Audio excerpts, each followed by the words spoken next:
Question number 3 को 1 गरौँ. Let us calculate by selling cycle how much profit percentage the retailer has made. Retailer ले चाहिँ कति percentage profit कमायो भन्दैछ. त्यति मात्रै छ. Retailer ले कतिमा किनेको 49 अनि यो buyer ले चाहिँ यतिमा किनेको. भनेपछि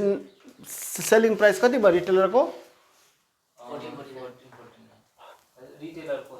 Retailer को selling price 260 के 1260 ए सुन्नु पहिला प्रोडक्सन कस्ट किन्यो 1050 मा त्यसको बादमा उले बेच्यो होलसेलरलाई प्रोड्युसर को सेलिङ प्राइस यो होलसेलर को चाहिँ कस्ट प्राइस यो चाहिँ होलसेलर को सेलिङ प्राइस रिटेलर को कस्ट प्राइस यो चाहिँ रिटेलर को सेलिङ प्राइस बायर को कस्ट प्राइस भनेपछि रिटेलर को कस्ट प्राइस कति अरे 1449 रिटेलर को सेलिङ प्राइस कति 1666 रुपीस 35 पैसे हैन लेखौं है since selling price of retailer कति छ rupees 136.35 cost price of retailer कति छ 1449 रुपीस बुझ्दैछ कुरा यो हैन बायरले जुन दाममा किन्यो त्यो त रिटेलरले त बेचेको दाम हो नि त भन्छ रिटेलरको सेलिङ प्राइस त बायरको कस्ट प्राइस हो अनि रिटेलरको कस्ट प्राइस चाहिँ होलसेलरको सेलिङ प्राइस हो के हैन अब सिधा सिधी पोइन्टमा आऊ यतिमा किनेको साइकल यतिमा बेच हैन यतिमा किनेको चाहिँ यतिमा बेच्यो 1449 मा किनेको 1666 रुपैयाँ 35 पैसामा बेच्यो कति रुपैयाँ प्रॉफिट भयो नाफा कति भयो profit SP minus CP SP 35 minus 1449 हैन यहाँ घटाइदिन्छु ल 1123.35 माइनस 1449.20 यो पोइन्ट सीधा झार्दियो 35 सीधा झार्दियो हो 6 बाट 9 त घट्दैन 16 बाट 9 घटाऊ यो कति भयो 5 5 बाट 4 घटाऊ यो 6 बाट 4 घटाऊ भनेपछि कति रुपैयाँ भएछ 270 रुपैयाँ 35 पैसा यति रुपैयाँ चाहिँ के भएछ प्रॉफिट रुपीस हो यो ल रुपीस 270 रुपैयाँ 35 पैसा देयरफोर हामीलाई पर्सेन्टेज अफ प्रॉफिट खोज्नु लाउँदै छैन रिटेलर को पर्सेन्टेज अफ प्रॉफिट फर्मुला के हो profit upon CP into 100 profit upon CP into 100% profit कति छ प्रॉफिट 217.35 पर्सेन्टेज हटाइदिनु यहाँ कस्ट प्राइस कति छ कस्ट प्राइस 1449 के हुन्छ भन्देखिलाई यो दुईटा जिरोसँग मल्टिप्लाई हुँदैछ दुईटा डेसिमल हराउँछ हो कि हैन यता जाँदाखेरि यो डेसिमल यहाँ आइपुग्दाखेरि एउटा जिरो खर्च हुन्छ फेरि यहाँदेखि पछाडी जाँदै अझै अर्को जिरो पनि खत्म हुन्छ भनेपछि 21735 लेख्दिउ माथि मुनि 1449 लेख्दिउ ह यो दुईटा जिरो पनि सक्यो दुईटा डेसिमल पनि सक्यो काटिदिउ कतिले काट्नु 3 देखिले काट्नु 3 4 जा 12 13 14 2 उब्रियो 3 8 जा 24 3 3 जा 9 3 7 जा 21 3 2 जा 6 13 भयो 3 4 जा 12 3 5 जा अझै 3 ले काटिन्छ जस्तो छ हैन 3 1 जा 3 3 6 जा 18 3 1 जा 3 2 जा 6 3 4 जा 12 3 1 जा 3 3 5 जा 15 अब कतिले काटिन्छ होला अब 161 ले 2415 लाई डिवाइड गर्दिउ न 2415 लाई 161 ले डिवाइड गर्दिउ 161 2 जा त 320 हुन्छ हैन 161 1 जा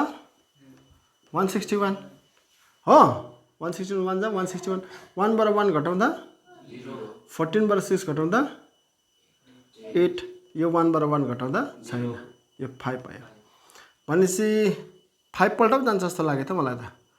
5 1 जा 5 6 जा 5 1 जा आइको 3 15 पल्ट जान्छ 161 15 जा भनेपछि कति रहेछ पर्सेन्टेज अफ प्रफिट 15%. सक्यो answer question number 2 let us calculate and observe that by selling cycle what profit percentage the wholesaler has made होलसेलरले चाहिँ कति पर्सेन्ट प्रफिट कमायो भन्दैछ होलसेलरको कस्ट प्राइस कति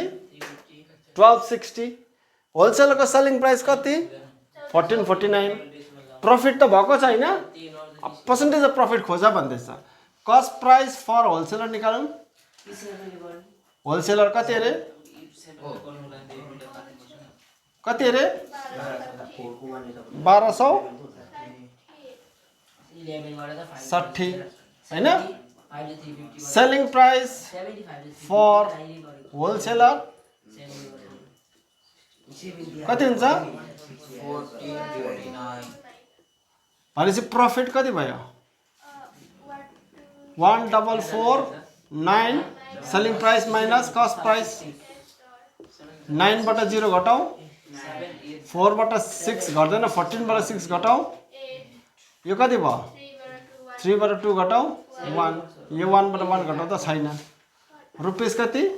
189 पर्सेन्टेज अफ प्रफिट कति हुन्छ profit upon CP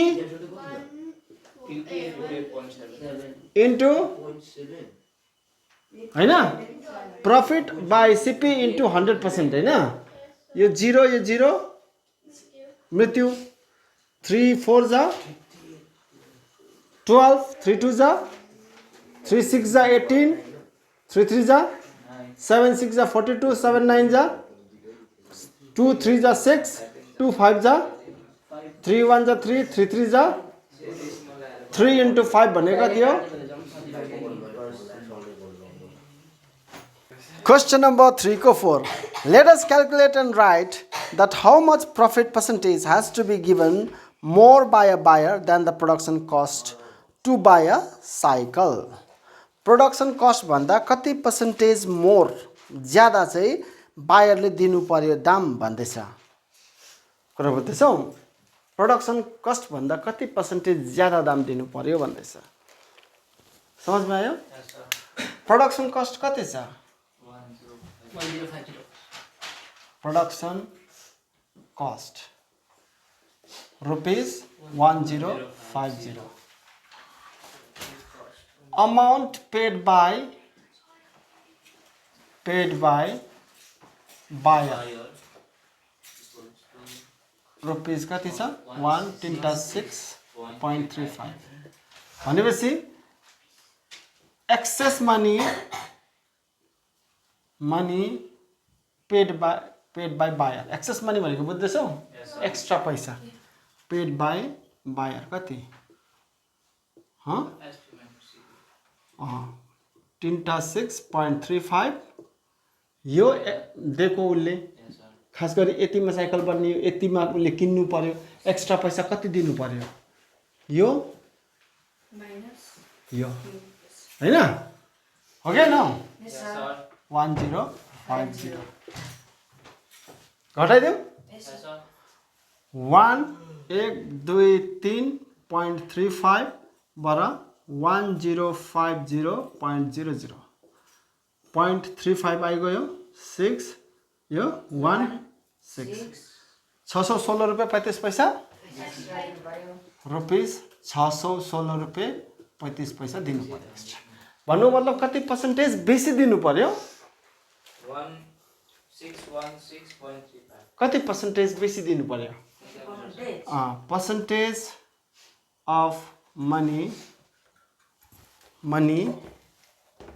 percentage of extra money लेखिदिउँ न of excess money paid by buyer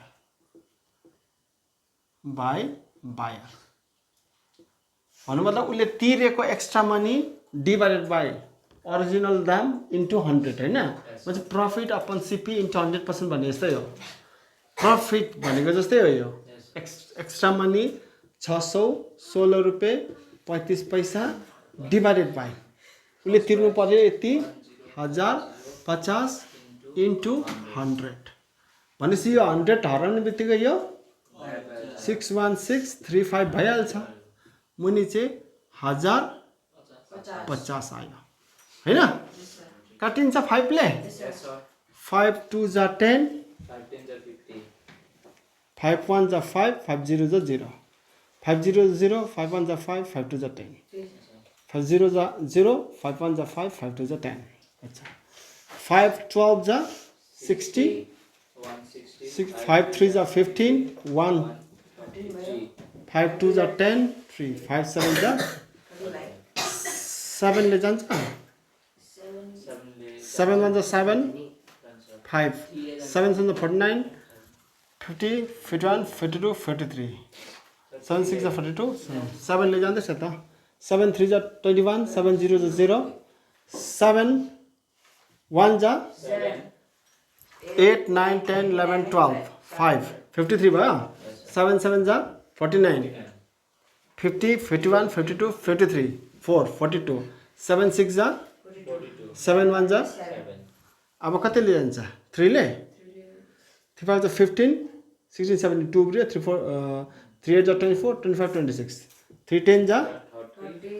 3 5 जा 15 16 17 2 26 3 8 जा 24 25 26 हैन 2 21 3 7 जा भनेस् त यो 58.7% आइगयो त किन यो पोइन्ट लाएँ मैले यो 0 बिर्सिदिएँ 58.7% एक्स्ट्रा तिर्नु पर्यो यही हो